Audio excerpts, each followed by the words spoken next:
Assalamualaikum warahmatullahi wabarakatuh. Alhamdulillah wassalatu wassalam ala rasulillah wa ala alihi wa sahbihi wa mawalah. Amma ba'du fa ya ibadallah usikum wa iyaya bitaqwallah fa innal jannata uiddat liman ittaqah. Ibu-ibu rahimakumullah, hari ini kita akan membahas hadis tentang fitrah berkaitan dengan apa yang sedang kita bahas surat Ar-Rum, yaitu tentang fitrah. Maka sekarang kita bahas hadisnya, yaitu yang diriwayatkan oleh Al-Bukhari dari Abu Hurairah. Mulai dari tausik. Muhammad bin Ismail Al-Bukhari. Jadi nama Imam Bukhari itu Muhammad, ya. Muhammad bin Ismail Bukhari teh kampungna Muhammad bin Ismail Al-Bukhari, orang kampung Bukhari, yang lahir tahun 194, wafat 256 Hijriah. Beliau meriwayatkan sebagai berikut. Haddatsana Adam. Kata Imam Bukhari, Adam telah menyampaikan hadis pada kami. Haddatsana Ibnu Abi Danbin an Az-Zuhri, an Abi Salamah bin Abdurrahman bin Auf, an Abi Hurairah, dari Abi Hurairah. Qala Rasulullah sallallahu alaihi wasallam bersabda, kata Abu Hurairah, kullu mauludin yuladu alal fitrah. Setiap yang lahir itu berada di atas fitrah. Fa'abawahu, maka ayah dan ibunya. Abawah itu berasal dari kata abun. Tapi karena dua orang, ayah dan ibu, jadi abawah. Kepada anak yang maulud, kullu mauludin yuladu al fitrah. Fa'abawahu, maka ayah ibunya, yuhawwidanihi, yang menjadikan dia Yahudi, au yunasronihi, menjadikan dia Nasrani, au yumajjisanihi, yang menjadikan dia Majusi. Kama salil bahimah, seperti binatang. Tuntaju al-bahimah, maka si binatang itu dilahirkan sebagai hewan, sebagai binatang. Hal apakah taro melihat fiha, dalam binatang itu, jad'a, kecacatan. Itu hadisnya. Dan ini diriwayatkan oleh Bukhari dua kali dengan redaksi berbeda. Nanti kita lihat. Kita lihat terjemahnya dulu. Telah menceritakan kepada kami Adam, begitu kata Imam Bukhari, namanya Muhammad bin Ismail, telah menceritakan kepada kami Ibnu Abu Dakbi dari Az-Zuhri, dari Abu Salamah bin Abdurrahman bin Auf, dari Abu Hurairah. Rasulullah SAW bersabda, setiap anak yang dilahirkan dalam keadaan fitrah, kemudian kedua orang tuanya lah yang akan menjadikan anak itu Yahudi, Nasrani, Majusi, sebagaimana binatang ternak yang melahirkan binatang ternak. dengan sempurna, keternakannya, kebinatangannya. Apakah kalian melihat ada cacat padanya pada binatang itu? Ini hadis yang diriwayatkan oleh Bukhari pada juz 5 halaman 182 nomor 1296.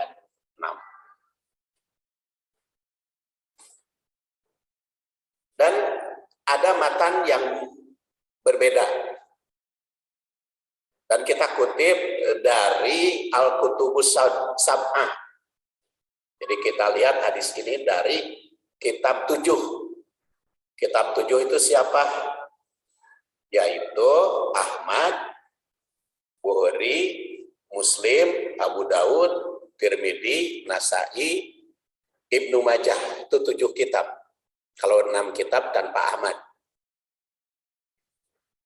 Ternyata dari 7 kitab itu atau 7 rawi hadis itu hanya 5 yang meriwayatkan, karena Ibnu Majah An-Nasai tidak meriwayatkan. Tapi redaksinya beda-beda.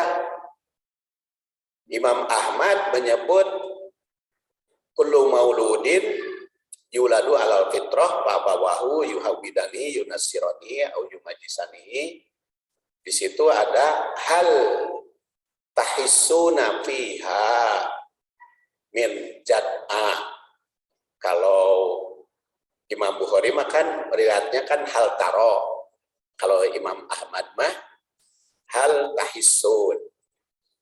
Kemudian Imam Bukhari meriwayatkan juga di halaman lain, yaitu juz 5 halaman 144. Ternyata redaksinya beda. Bukan kullu mauludin, tapi ma min maulud. Tidak ada yang dilahirkan. Jadi kalau ibu mendengar yang membaca hadis kullu mauludin yuladu alal fitrah, ada juga ma min mauludin illa yuladu alal fitrah. Redaksi yang berbeda itu sama. Dua-duanya diriwayatkan oleh Imam Al-Bukhari. Dan mamin mauludin yuladu alal fitrah itu diriwayatkan pula oleh Muslim. Bunyinya sama, mamin mauludin illa yuladu alal fitrah. Kemudian kalau di Imam Muslim malah ada sambungannya, yaitu aro'aita laumata qabla dalika qala Allahu a'lamu bima kanu amilin. Bagaimana kalau ada anak yang meninggal belum balik, masih kecil? Maka jawabannya Allah tahu tentang orang yang beramal. Jadi begitu pula yang diriwayatkan oleh Abu Dawud dan At-Tirmidzi. Jadi redaksi hadis itu bisa beda-beda susunannya, ya, kalimatnya, walaupun inti isinya sama. Kullu mauludin dengan mamin mauludin illa, tapi harus pakai illa. Kullu mauludin tiap yang dilahirkan. Kalau mamin mauludin tidak ada kecuali. Kalau ma tidak, illa kecuali. Jadi mamin mauludin illa tidak ada kecuali. Kan tidak ada kecuali itu teh. Semua teh. Tapi redaksi akhirnya berbeda. Kemudian berbeda juga di akhir, karena bukan hanya hal taro, tapi juga hal tuhissuna. Ada juga yang di ujungnya dengan kematian anak yang masih kecil. Jadi isinya, kalau anak itu meninggal sebelum balik, itu dihitung amalnya. Ya, itu mah jadi ahli surga. Karena apa? Karena yang lahir itu dalam keadaan fitrah. Kalau dalam keadaan fitrah belum balik, kan belum dia tidak jadi Yahudi, tidak jadi Nasrani, tidak jadi Majusi. Tapi kalau menurut riwayat Muslimah bukan Majusi, au yusyrikanihi. Jadi pak abawahu yuhawidanihi, au yunassiranihi, au yusyrikanihi. Dalam riwayat Muslimah bisa dilihat di tabel. Jadi redaksinya, tapi sebetulnya Majusi itu kan yang menyembah selain Allah juga sebetulnya musyrik. Nah ini rawi hadis atau mata rantai hadis yang diriwayatkan oleh ulama lain seperti Ahmad itu dari Abdul A'la, dari Ma'mar, tapi masih dari Al-Juhri. Begitu pula Bukhari dari Abdan, dari Abdullah, masih dari Zuhri. Kemudian Muslim ini dari Ahmas an Abi Soleh. Kemudian Abu Dawud dari Abi Ziyad, dari A'raj, dari Abu Hurairah. Dan At-Tirmidzi itu melalui Abdul Aziz bin Rubai'ah. Ya, tapi dari Abi Soleh. Tapi sumber utamanya hadis ini dari Abu Hurairah. Sahabatnya Abu Hurairah. Jadi masing-masing mukhrij atau yang mengeluarkan hadis, sahabatnya sama, yaitu Abu Hurairah. Yang kemudian tabi'innya yang berbeda seperti Abu Salamah diriwayatkan oleh Bukhari, Sa'id al-Musayyab oleh Ahmad, Abi Soleh oleh Muslim, At-Tirmidzi, Al-A'raj oleh Abu Dawud. Dengan demikian sahabatnya sama, tapi tabi'innya beda. Apa tabi'in? Tabi'in itu orang yang bertemu dengan sahabat dalam keadaan muslim dan wafat sebagai muslim. Kalau sahabat apa? Orang yang bertemu dengan Nabi dalam keadaan muslim, wafat sebagai muslim. Jadi yang bertemu dengan Nabi dalam keadaan muslim, wafat sebagai muslim, namanya sahabat. Yang tidak bertemu dengan Nabi, tapi bertemu dengan sahabat dalam keadaan muslim, mati sebagai muslim, itu tabi'in. Yang tidak bertemu dengan sahabat, tapi bertemu dengan tabi'in dalam keadaan muslim, itu namanya atba' tabi'in. Yang tidak bertemu dengan atba' tabi'in, yang tidak bertemu dengan tabi'in, tapi bertemu dengan atba' tabi'in, itu namanya tabi'ul atba'. Jadi empat tobaqot hadis, 4 tingkatan penerima hadis. Pertama yang menerima hadis dari Rasul, sahabat. Sahabat menyampaikan hadis kepada tabi'in. Tabi'in menyampaikan hadis ke atba' tabi'in. Atba' tabi'in menyampaikan hadis ke tabi'ul atba'. Itu namanya mata rantai hadis. Mata rantai hadis itu ada 4. Sahabat, tabi'in, atba' tabi'in, at-tabi'ul atba'. Sahabat, tabi'in, atba' tabi'in, tabi'ul atba'. 4 mata rantai hadis.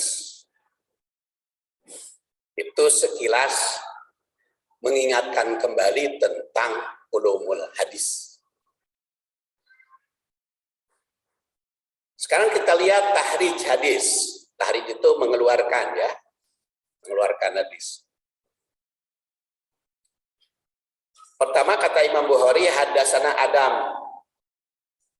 Adam menerangkan bahwa dia menyampaikan hadis kepada Imam Bukhari. Dia adalah tabi'ul atba'.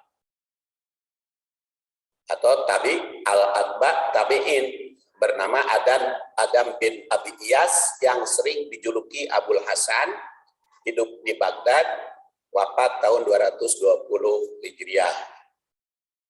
Imam Bukhari kan lahir 190. Adam wafat 220. Jadi kalau di akhir hayatnya saja berarti Imam Bukhari ketika berumur 24. Ya. Dan diriwayatkan oleh Imam Bukhari hadisnya 104. Dan Adam itu menerima hadis dari Ibnu Abi Dhi'bi. Ulama ini merupakan cicit dari Abi Dhi'bi. Nama aslinya Muhammad. Sama, Imam Bukhari juga nama aslinya Muhammad. Kenal Bu, Muhammad itu banyak yang meriwayatkan hadis. Pertama, Muhammad ini bin Abi Dhi'bi. Ada Imam Bukhari, itu juga Muhammad bin Ismail. Kemudian At-Tirmidzi juga namanya Muhammad. Lalu Ibnu Majah juga namanya Muhammad. Al-Hakim juga namanya Muhammad.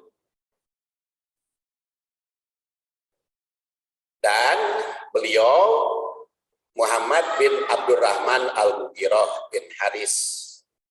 Julukan beliau adalah Abul Haris, yang hidup di Madinah sebagai atba tabi'in, wafat 158 Hijriah. Dan oleh Al-Bukhari, hadis melalui dia diriwayatkan 59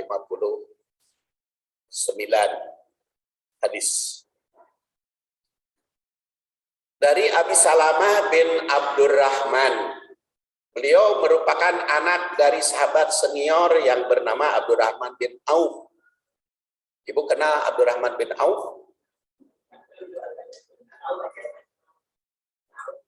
Tahu ya, minimal terang, suka ngadengar Abdurrahman bin Auf. Abdurrahman bin Auf itu adalah sahabat Rasul yang pengusaha konglomerat, orang kaya.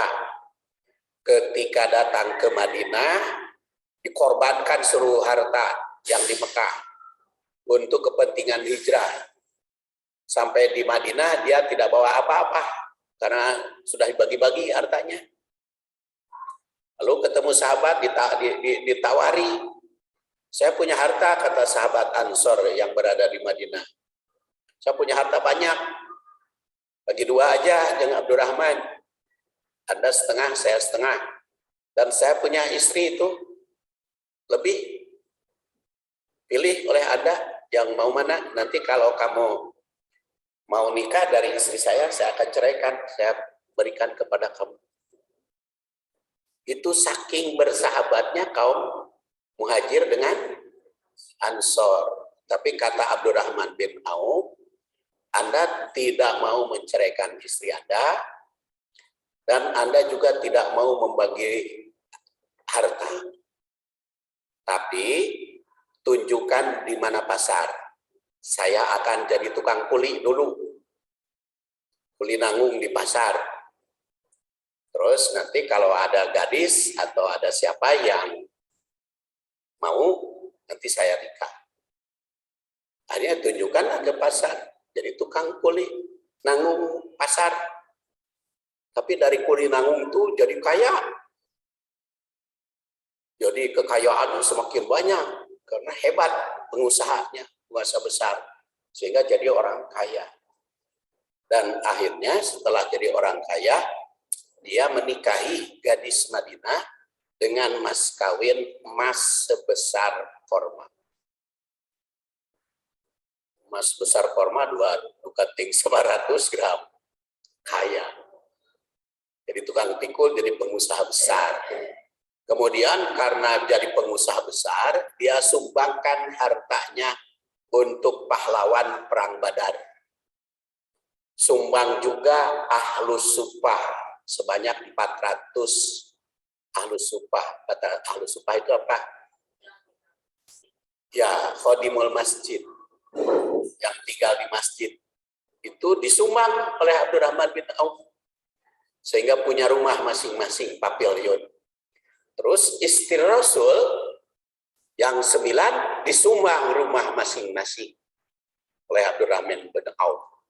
Jadi istri Rasul itu pada tahun ke-7 Hijriah kan 9, itu semuanya punya rumah dari Abdurrahman bin Auf. Jadi orang kaya. Kaya dan dermawan. Itulah sekilas tentang Abdurrahman bin Auf. Dan punya anak, ini namanya Abu Salamah, yang aslinya adalah Abdullah sebagai tabi'in. Dia wafat 94 Hijriah. Al-Bukhari meriwayatkan dari beliau itu sebanyak 186 hadis.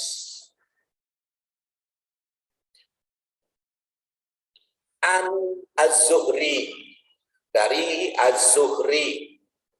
Az-Zuhri namanya Ibnu Syihab. Beliau wafat 124. Nama lengkapnya Abu Bakar Muhammad bin Muslim bin Ubaidillah bin Abdullah bin Muhib Az-Zuhri. Adalah salah satu ulama hadis yang terbesar, yang juga termasuk sigor tabi'in. Dia adalah orang pertama yang membukukan ilmu hadis atas perintah Umar bin Abdul Aziz. Ini Az-Zuhri yang punya jasa. Jadi kalau menulis hadis itu jasa Umar bin Khattab, yang menuliskannya Utsman. Kalau hadis jasa Umar bin Abdul Aziz, yang menuliskannya Abu Bakar Az-Zuhri. Hafal pokoknya nama ibu. Sejarah hadis teh. Dari Abu Hurairah. Abu Hurairah itu ahlus sufah, yang dapat sumbangan tadi dari Abdurrahman bin Auf. Lahir 21 sebelum hijrah, wafat tahun 57. Dan beliau masuk Islam tahun ke-7, tetapi karena jadi ahlus sufah, jadi asisten Rasul, sehingga bisa banyak meriwayatkan hadis. Dan Abu Hurairah ini adalah sahabat yang paling banyak meriwayatkan hadis. Dia sebanyak 534, ada juga yang mengatakan 5.774 hadis. Dan oleh Bukhari itu tidak kurang dari 800 hadis. Ada yang menjelekan Abu Hurairah, kaum Syiah terutama. Tapi itu sudah dibantah oleh para ahli. Kita pedah cenah masuk Islamna tahun ke-7, kan Rasul tahun ke-10 sudah wafat. Hanya 3 tahun bisa ngariwayatkeun hadis banyak. Tapi karena cerdas dan dia jadi pendamping Rasul kemana-mana ikut. Dan juga Abu Hurairah itu menerima hadis bukan hanya dari Rasul secara langsung.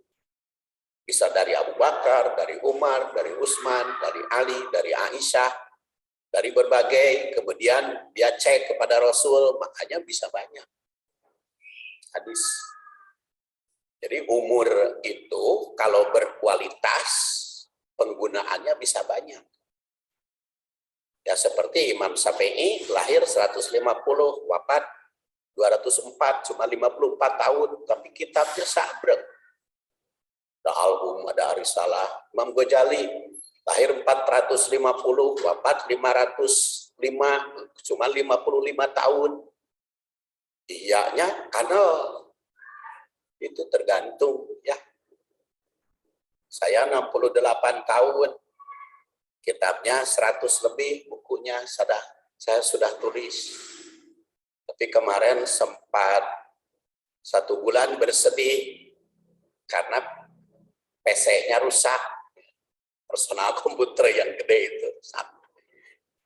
Untung aja si bungsu ngomean dari rumah, jadi dipindah ke laptop sekarang. Jadi alhamdulillah kehilang ya.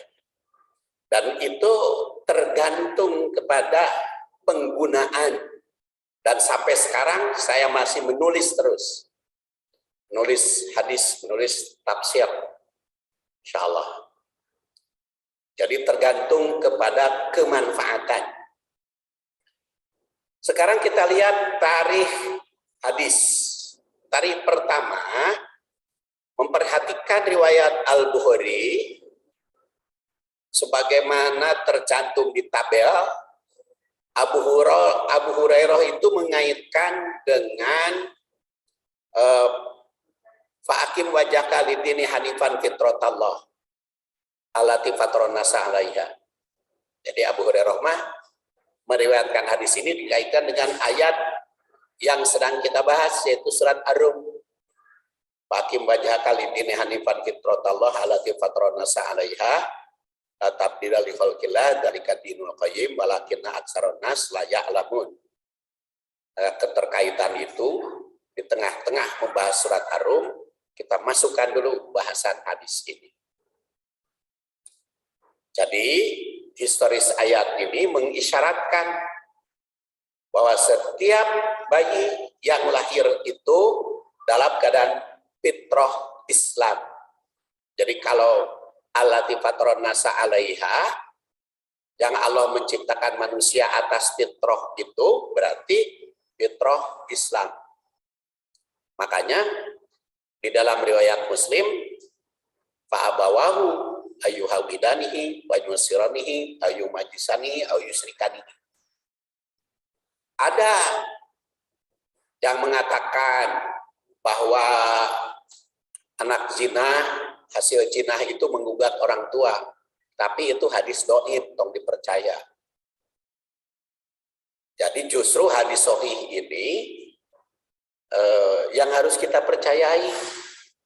Jadi kalau ada anak lahir, siapapun orang tuana, rek muslim, rek pejahat, rek preman, rek begal, rek badog, rampok, rek hasil pemerkosaan anu dihukum seumur hidup teh gini. Ya. Mau dihukum mati teh tapi terjadi ke pengadilan, tapi hukum seumur hidup, anaknya banyak dari hasil berzina, anak nama tetap aja fitrah muslim, suci, tidak punya dosa. Yang dosa mah kolotna, anaknya itu suci bersih. Jadi secara historis atau tarikh hadis ini menyatakan bahwa anak lahir itu muslim. Tidak ada yang kotor, semua bersih. Kemudian tarikh yang kedua, telah menjadi kepercayaan pemeluk Nasrani sejak masa silam bahwa manusia dilahirkan membawa dosa warisan. Kan mereka anggapan begitu. Katanya yang lahir itu membawa dosa warisan orang tuanya. Dilakukan umat terdahulu. Hadis ini secara historis mengoreksi pendapat demikian. Tidak ada dosa warisan.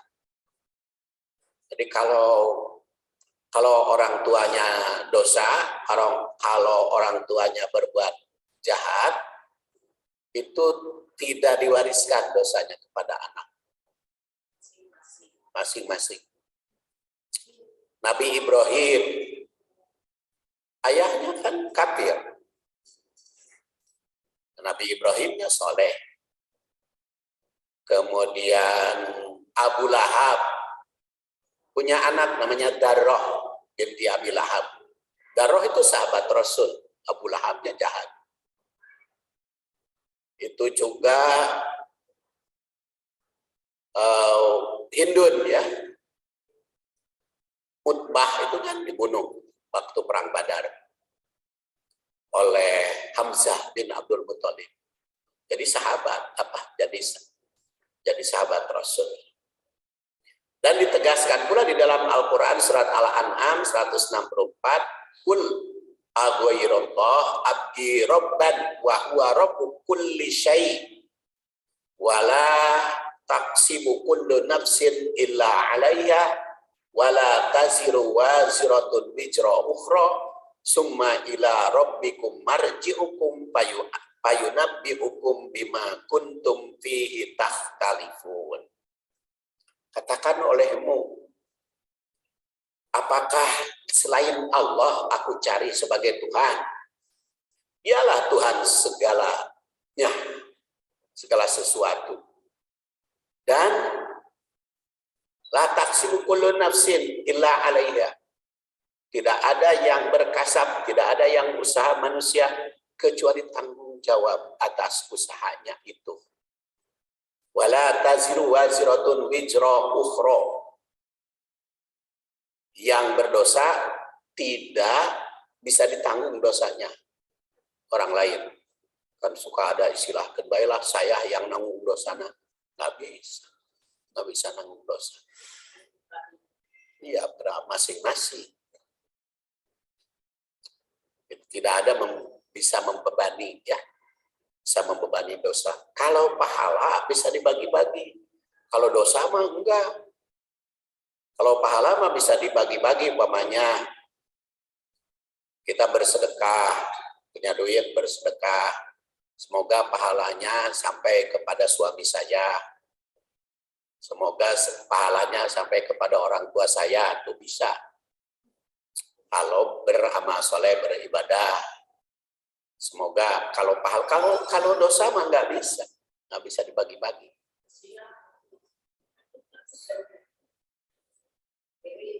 Ya, diri sendiri. Wala taziru waziratun wizra ukhra.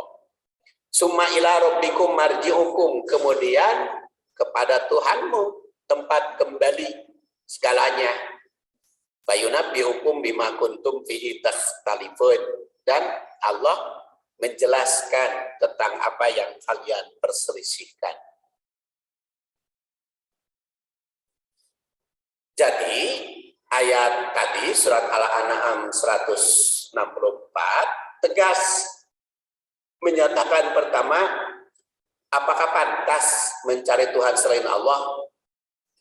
Padahal Dia Allah Tuhan segala sesuatu. Dua, setiap orang tanggung jawab tentang apa yang diperbuatnya sendiri, bukan mempertanggungjawabkan dosa orang lain. Jadi mempertanggungjawabkan mah perbuatan diri sendiri. Tiga, setiap orang tidak memiliki dosa, tidak memikul dosa orang lain. Karena taziru waziratun wizra ukhra. Lima, setiap manusia akan kembali kepada Allah mempertanggungjawabkan amal. Jadi kalau meninggal ya tinggal pertanggungjawab amalnya. Keenam, Allah menyelesaikan segala sesuatu yang diperselisihkan manusia. Jadi jelas hadis ini secara historis mengoreksi akidah umat yang salah, yang meyakini adanya dosa warisan. Setiap yang dilahirkan berada dalam fitrah tauhid, bersih dari musyrik, bebas dari dosa. Tidak punya dosa waktu lahir mah. Walaupun tidak ada yang mendidik, bisa ya. Kan anak itu tidak ada yang mendidik, Bu. Tidak ada yang mendidik cerik waktu lahir. Itu mah hidayah ya Allah. Ujung-ujung bisa cerik terus lamun dibere lada seha, padahal anu ngawara. Dibere asin nyengir, terus ngadidik. Bere pahit ngelel. Teu aya urang mengajar baheula ye apa pahit kudu ngelel kudu nyengir, asin. Jadi itu hidayah. Itu pemberian dari Allah. Jadi ketika lahir teh bukan kosong, bukan bagaikan kertas putih, enggak. Tidak seperti kertas putih, enggak. Tapi itu ada potensi yang Allah berikan. Potensinya apa? Ya fitrah. Apa fitrah itu kita bahas. Kemudian kita lihat tasihnya. Tasih keabsahan hadis. Hadis ini telah diriwayatkan oleh muhadis yang cukup populer dan dua imam muhadisin. Dua imam muhadisin itu Al-Bukhari dan Muslim. Dan kalau dua imam muhadisin itu meriwayatkan disebut muttafaq alaih. Tapi ini bukan hanya dua imam, tapi 5. Ahmad, Bukhari, Muslim, Abu Daud, Tirmidzi. Serta para penyusun kutub Sittah selain Imam Ibnu Majah dan Nasai. Namun secara kuantitas rawi hadis ini bukan hadis mutawatir, bukan. Sebab kalau hadis mutawatir mah sahabatnya harus banyak yang meriwayatkan, tabiinnya banyak, atba tabiinnya banyak, tabiul atbanya juga banyak. Tapi kalau ini mah sahabatnya cuma 1, Abu Hurairah. Tabiinnya mah lumayan banyak, tabiul atba. Tapi tidak termasuk mutawatir. Tapi walaupun 1, karena Abu Hurairah itu sahabat, jadi dan banyak meriwayatkan hadis, makanya dipercaya hadis sahih. Sekarang kita lihat syarah hadis. Jadi kalau Quran tafsir, kalau hadis mah syarah. Tahlil syarah. Tahlil itu artinya uraian. Tahlil salah, uraian, syarah, penjelasan. Jadi hadis juga ada 7 tak, ya, yang kita tempuh, yang saya rumuskan, yaitu tausik, tahrij, kemudian tarikh, kemudian tahlil syarah, kemudian tawil, dan tatbik. Kullu mauludin, perkataan kullu mauludin, 2 kecap, kullu dan maulud. Kalimat ini menunjukkan seluruh yang dilahirkan, tanpa kecuali. Muslim maupun non-muslim.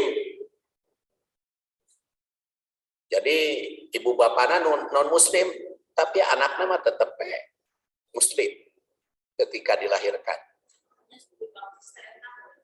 Makanya di Islam tidak ada baptis, di Kristen ada. Karena orang Kristen berpendirian ketika dia lahir bukan Kristen. Ya nggak tahu. Yahudi juga kan, saya pernah hari Sabtu ke tembok ratapan Yahudi yang di Palestina. Hari Sabtu kebetulan, ternyata hari Sabtu itu di tembok ratapan Yahudi ada upacara khusus orang-orang Yahudi, yaitu ngarak, naon ngarak teh? Pawai, pawai remaja yang 17 tahun ke 18. Itu dipawaikan, yang 17 itu di dalam penobatan. Dibawa ke sinagog dan terus ke ratapan.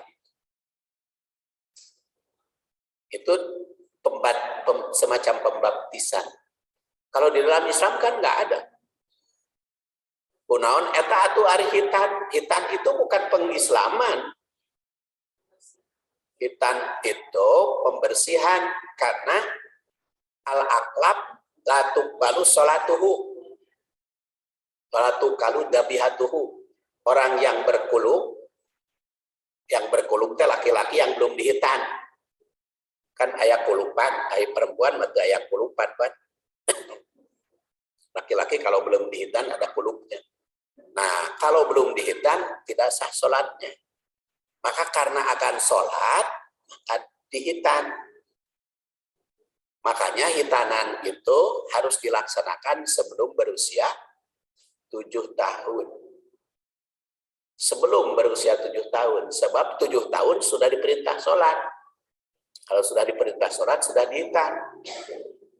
Atau mau ya itu dihitan umur 13 tahun, telat. Sebelum 7 tahun harus sudah dihitan.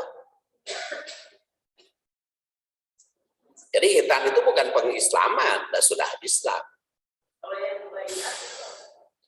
Di baiat itu kalau ada sesuatu, kalau ada suatu keperluan, kalau ada keperluan mau apa, mau masuk organisasi atau mau perang, baru di baiat. Seperti Rasul baiatur ridwan karena mau perang. Ada baiatul aqobah karena mau perang. Ya mantu perang tenau di baiat. Jadi itu mah ada tambahan. Ya kecuali kalau mau masuk gitu, mau masuk ormas umpamanya ibu bukan Persis, mau masuk ke Persis, di baiat jadi Persis boleh. Ibu bukan Muhammadiyah, masuk ke Muhammadiyah, di baiat masuk Muhammadiyah. Baiat itu pelantikan, semacam pelantikan. Atau mau ke partai, itu baiat bukan di baiat syahadat, bukan di baiat syahadat ya. Jadi sudah Islam sejak lahir sudah Muslim. Kita itu sudah Muslim. Jadi kapan ibu Muslim? Sejak sebelum lahir. Sudah bertauhid. Dalilnya apa? Ya kullu mauludin yuladu alal fitrah. Dan kalau Imam Bukhari riwayat lain, mamin mauludin tidak ada kecuali.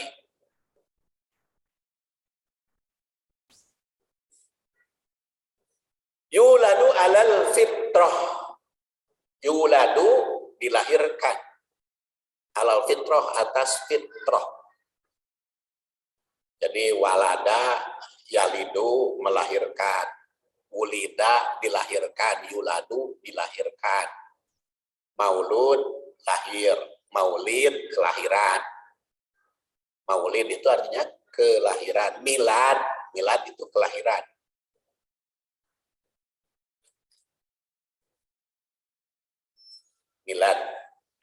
Milad, maulid. Di sini fi'ilnya majul, kata kerja yang tidak disebut pelaku, melainkan hanya yang diperlakukan. Ini menunjukkan bahwa seorang yang dilahirkan oleh pelaku, dilahirkan oleh ibu. Ibu yang melahirkan. Ibu yang banyak menderita kelahiran anak, ya. Mulai dari hamil kecil, membesar. Kalau sudah besar sekali, kan hese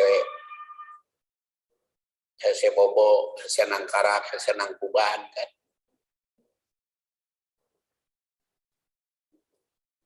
Kan gitu, gini. Hari ibu hamil merasakan dan dikemukakan di dalam Al-Quran wahnan ala wahnin. Ayeuna we ibu-ibu tos harailap deui karena hamil. Harailap deui. Untung we perempuan maniswah nasia lupa dikasih pelupa. Kan sekarang tinggal kenikmatan ya. Baheula mah keur hamil kan repot. Begitu melahirkan bahagia. Itu adalah tabiat atau fitrah manusia yang dilahirkan. Kalimat ini mendorong anak yang dilahirkan ingat pada ibunya yang melahirkan. Yang dikatakan yuladu. Anak yang dilahirkan selalu ingat kepada ibunya. Makanya ada anak sekarang yang nyiksa ibu itu luka didikan dari mana? Salah didikan. Salah didikan. Nah, ibu. Perkataan al-fitrah menurut bahasa itu dari fatoro, menciptakan, menjadikan. Bahasa Arab menyatakan fatoro itu menciptakan. Al-khilqah allati khalaqallah, penciptaan. Dan Allah juga berfirman, alhamdulillah fatiris samawat wal ard. Segala puji bagi Allah yang menciptakan langit dan bumi.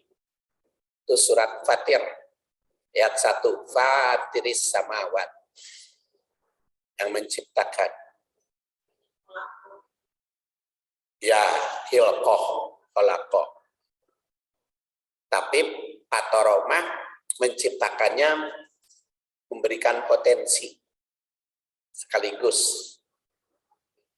Menurut Ibnu Mandur, salah satu makna al-fitrah adalah al-ibtida' wal ikhtira', mengawali dan menciptakan. Jadi yuladu alal fitrah, manusia dilahirkan atas potensi dasar yang Allah ciptakan atasnya. Dengan demikian al-fitrah bisa bermakna asal kejadian atau ciptaan.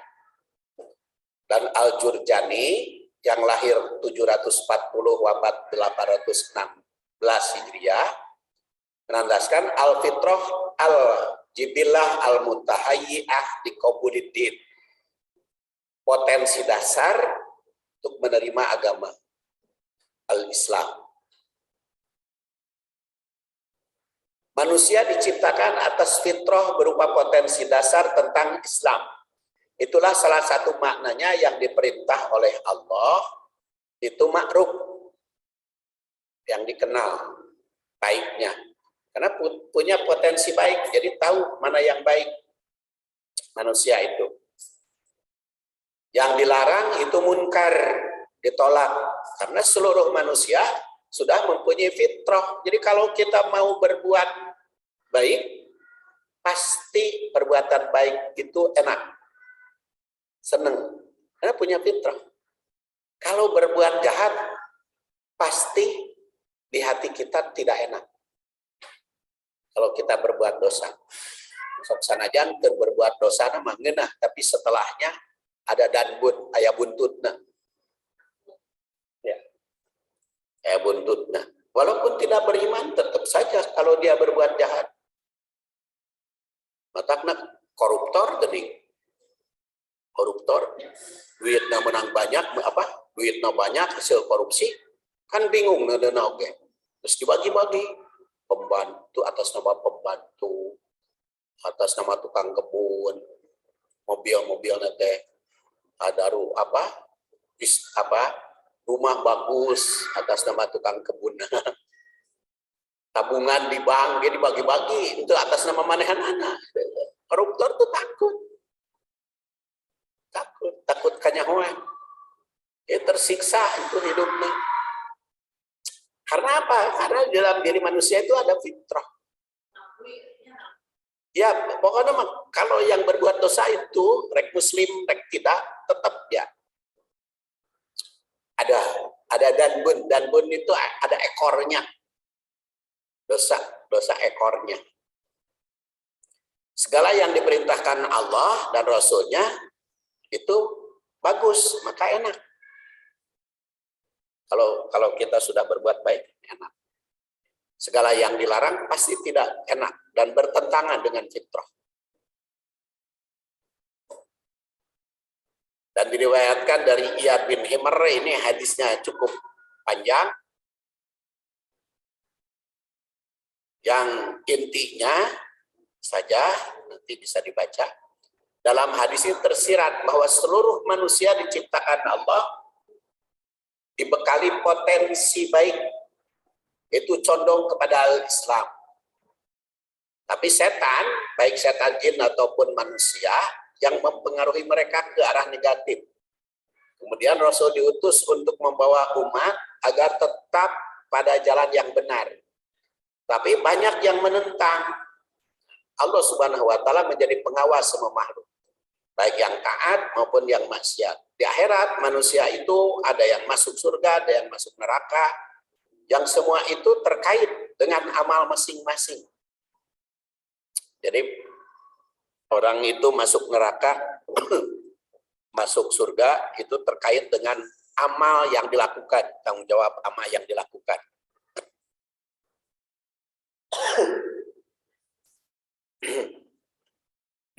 manusia itu ada masuk surga yang neraka itu terkait dengan amal.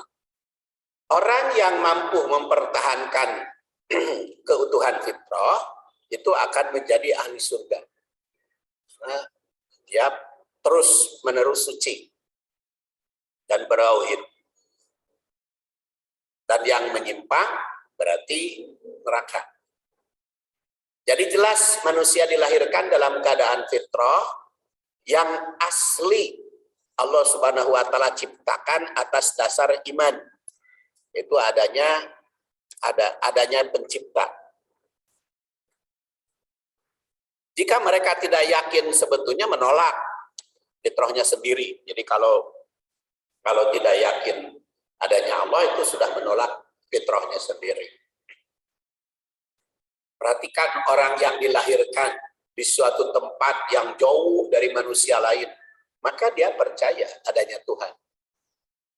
Dia dilahirkan di gunung atau di pulau yang tidak dijamah manusia lain, maka dia percaya adanya Tuhan. Nah, Islam itu mendidik ketuhanan yang benar. Makanya Indonesia mah dasar negara ketuhanan yang Maha Esa, karena itu potensi dasar. Fa'abawahu yuhawidanihi au yunasiranihi au yubajisanihi. Maka kedua orang tua yang menjadikan Yahudi, menjadikan Nasrani, berasal dari kata abawah, dari abun, yang kemudian dua jadi abawah, punya kepada anak itu. Tentu saja bukan hanya dua orang tua, tapi itu bermakna dua pihak yang mendorong. Dan dalam riwayat Muslimah yusrikan ini. Tidak ada manusia yang dilahirkan sebagai Yahudi, sebagai Nasrani, sebagai Muslim. Semua dilahirkan dalam potensi tauhid, mengesahkan Allah. Itulah salah satu sebabnya mengapa di ajaran Islam tidak ada pengislaman. Karena sudah Islam, kecuali kalau dia pernah kafir dulu, baru masuk kembali kepada Islam, baru keislaman. Jadi kalau sudah belum pernah kafir, sudah muslim. Kama salil bahimah tuntajul bahimah. Sebagaimana binatang ternak yang dilahirkan oleh binatang ternak dengan sempurna. Perkataan kamasali itu memberikan perumpamaan agar diambil pelajaran bagaimana binatang ternak dilahirkan sebagai binatang. Punya potensi sebagai binatang kan? Ayam dia lahirkan. Dia punya potensi sebagai ayam. Ayam tipe gitu. Begitu keluar dari telur bisa lompat kan? Bisa neangan dahar sendiri itu ayam. Tapi lamun kucing dari pukene melahirkan juga domah ya. Lagi itu punya potensi masing-masing kan, hewan itu juga begitu. Makanya hadis ini memberi dorongan kepada kita untuk memperhatikan hewan. Manusia juga punya potensi, tapi kalau manusia mah begitu dilahirkan ke lemah. Namun tadi tolong ku ibu bapak nama cek paribasana mah mau bisa hirup gitu. Beda jeung ayam. Begitu menetas dari telur bisa neangan sorangan hirupna. Tapi tikus mah anak tikus mah ripuhnya. Naon ngaranna teh anak tikus teh? Beureum.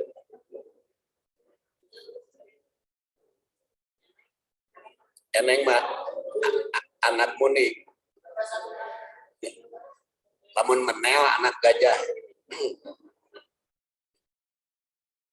Nah, jadi itu punya. Jadi coba perhatikan itu semua potensi. Manusia lemah ketika dilahirkan, tidak punya kemampuan apa-apa. Tetapi dia punya fitrah tauhid. Jadi itu gambaran dari Allah Subhanahu wa taala kepada kita hal taro fiha jad'a Apakah kalian melihat ada cacat? Nah, kalau cacat binatang, bagaimana nasibnya? Kalau tidak cacat, bagaimana? Itu perlu diperhatikan. Dorongan kepada kita, insya Allah bersambung ke makalah berikutnya karena tos jam pilu. Subhanakallahumma wa bihamdik asyhadu an la ilaha illa anta astaghfiruka wa atubu ilaik. Walhamdulillah.